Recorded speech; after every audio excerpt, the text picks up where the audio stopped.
Vous êtes sur Midi 1, merci de nous rester fidèles et soyez les bienvenus dans ce nouveau numéro de l'invité de la rédaction. Reconstruire ensemble, c'est le thème retenu pour la 7e nuit des idées. Porté par le réseau culturel français à l'étranger, l'événement s'est tenu du 27 au 29 janvier dans plus de 100 pays, dont le Sénégal. Lors de ce rendez-vous de la libre circulation des idées et des savoirs, les participants se sont penchés sur la résilience et la reconstruction des sociétés confrontées à des défis singuliers, les solidarités et les coopérations entre les individus, les groupes et les États, la mobilisation des sociétés civiles et les enjeux de construction et de fabrication de nos objets. Et pour parler de cet événement, nous sommes avec le docteur Céliba, militante des droits humains et docteur en sociologie. Merci d'avoir répondu présent à l'invitation de Midi 1. Merci beaucoup Alexis pour cette invitation. Vous avez participé à cet événement. Quels ont été les grands enjeux de cette rencontre qu'est la Nuit des idées ? Les grands enjeux, c'est qu'on est aujourd'hui dans des sociétés qui ont besoin d'être reconstruites. On a eu l'expérience qui est toujours là de la Covid, donc qui nous accompagne et ça a énormément fragilisé. On est dans des sociétés où les systèmes de solidarité sont en train de s'effriter. Une analyse mondiale montre qu'il y a cet nationalisme, le développement du nationalisme, le racisme. On est en train apparemment de retourner en arrière la question du dialogue entre les religions, etc. En tout cas, il y a énormément de défis, des problèmes qu'on semblait avoir réglés et qui sont en train d'émerger. Et c'est extrêmement que les penseurs, les intellectuels, en tout cas, parce que c'est le rôle de réfléchir pour pouvoir en tout cas déblayer, éclairer sur ces questions-là. C'est un tableau plutôt noir que vous peignez de nos sociétés actuelles. Alors la thématique pour cette 7e édition était reconstruire ensemble. Selon vous, que devons-nous reconstruire ou construire aujourd'hui ? Reconstruire ensemble, je pense que c'est extrêmement chargé de sens. Reconstruire ensemble, c'est d'être dans cette dynamique participative, d'inclusion, de n'oublier personne, que ça ne doit pas être entre les mains d'un groupe, parce que ce n'est pas ça reconstruire, ce n'est pas ça construire des sociétés durables. Parce que le mot reconstruire de biens communs, c'est fortement lié avec le développement durable. On est dans cette durabilité et si on veut rester dans cette durabilité, il faudrait le faire ensemble. Reconstruire tout, pour moi. Tout est chantier, consolider certaines choses, même s'il y a des choses qui ont vraiment marché, il y a des bonnes choses, mais il y a énormément de choses où on est en train de perdre de vitesse et c'est extrêmement important d'y revenir et de faire des reconstructions, mais de manière collective. Donc, tous les savoirs, cette coproduction est extrêmement importante si on veut rester dans cette durabilité-là. La 7e nuit des idées s'est tenue dans plus de 100 pays, dont le Sénégal, sur les 5 continents. Et une association pour célébrer, c'est une occasion plutôt pour célébrer donc ensemble la libre circulation des idées et des savoirs. Aujourd'hui, comment reconstruire la confiance entre les institutions, les citoyens et les pays? Éviter de tenir des promesses qui ne sont pas tenues. Les promesses ne sont pas tenues. Aujourd'hui, il y a le cordon, en tout cas, est complètement effrité et coupé, je peux dire. Les populations n'ont plus confiance en leurs dirigeants parce que tout simplement, il y a ce problème de gouvernance qui est là. Donc, on ne respecte pas les promesses. Donc, ce qui fait que de plus en plus, les taux de participation vont rester faibles. Donc, parce que tout simplement, les populations se détournent et on voit aussi émerger d'autres acteurs, notamment dans le domaine de la religion. Ils ici disent que voilà, il nous faut une autre alternative parce que ces personnes ont complètement échoué. Et je pense que les leaders politiques, les dirigeants doivent en tout cas peser leur responsabilité et l'urgence de leur action. On est dans un contexte très fragile de terrorisme, changement climatique, beaucoup d'enjeux qui sont là et il y a énormément d'attentes, des conditions de vie difficiles, l'aspect de la crise économique. Il y a plein de chantiers On est dans des pays sous-développés, tout est prioritaire et il y a d'autres enjeux comme le terrorisme, les questions de changement climatique qui viennent se greffer et qui vont peser dans ces pays vulnérables parce que tout simplement on n'a pas su régler certains problèmes primaires parce qu'on devait dépasser l'accès à l'éducation, la santé, la formation et être tourné dans d'autres problématiques comme le terrorisme, etc. On est en train, pour moi, de reporter les questions et c'est tout ça que les populations ont vu, les conditions n'ont pas changé et du coup, il y a ce problème de méfiance.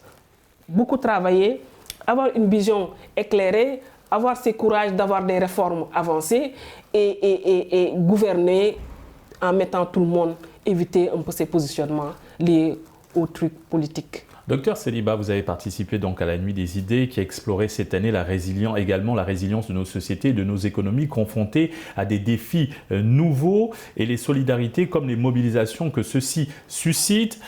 Quels sont actuellement, même si vous venez d'en énumérer quelques-uns, actuellement ces nouveaux défis auxquels nos sociétés font face? Nouveaux défis, je me dis que c'est des choses, on n'a pas réglé les problèmes, donc du coup les problèmes sont toujours là. Quand je prends l'aspect économique, aujourd'hui le Sénégal, le secteur informel domine au Sénégal. Donc on l'a senti avec la Covid. Quand vous prenez 10 personnes qui travaillent au Sénégal, les 9 évoluent dans le secteur informel. Et aujourd'hui, dans les dynamiques, dans les réflexions, on ne sent pas très bien le secteur informel. Pour moi, le secteur informel devait être au cœur de nos discussions, au cœur des débats, au cœur des réformes. Mais malheureusement, on n'a pas pu changer de manière de voir. Donc voilà, donc c'est des choses qui vont nous rattraper demain. Si on ne règle pas, n'assure pas la formalisation, tout ce qui est protection sociale, tous les éléments qu'on peut faire pour davantage rendre compétitif notre secteur informel, on va toujours continuer d'en parler dans les plateaux de Medi TV. Vous étiez l'intervenante d'un panel lors de cette Nuit des idées. La thématique était reconstruire le bien commun. Qu'en est-il de cette thématique? Reconstruire le bien commun avec l'analyse intergénérationnelle que j'ai eu à faire, c'est plus mettre l'accent sur la transmission des savoirs avec l'aspect intergénérationnel. Donc le système de transmission qui commence d'abord par la famille joue un rôle parce que quand on est dans cette dynamique de transmission, on est dans cette dynamique de rendre durable, de faire survivre un système. Donc on est dans cette dynamique-là et maintenant il nous faut dans notre manière de transmettre, de savoir comment transmettre parce qu'on est dans cette dynamique de former des sociétaires en fait, des personnes qui demain vont aussi faire leur action, faire en tout cas ce qu'ils doivent faire. Docteur Celiba, je rappelle que vous êtes militante des droits humains et docteur en sociologie. Quelle lecture faites-vous de la situation des droits de l'homme dans un pays comme le Sénégal? Quand même, comparé à énormément de pays, quand même le Sénégal, on peut se... c'est les droits de l'homme, je ne vais pas dire que il se porte très bien, mais comparé à d'autres pays, avec la liberté d'expression, cette multitude de télé-radios que nous avons, la prise de parole, circuler, etc., je pense qu'on peut reconnaître quand même les droits humains, c'est quelque chose qui est avancé, même si ce n'est pas quelque chose qui est donné et qui reste constant, parce que c'est des luttes pour conserver, mais il y a beaucoup de choses qui restent à faire par rapport au respect des droits humains. Et je pense que la particularité des pays africains, c'est que les droits humains sont le plus souvent bafoués.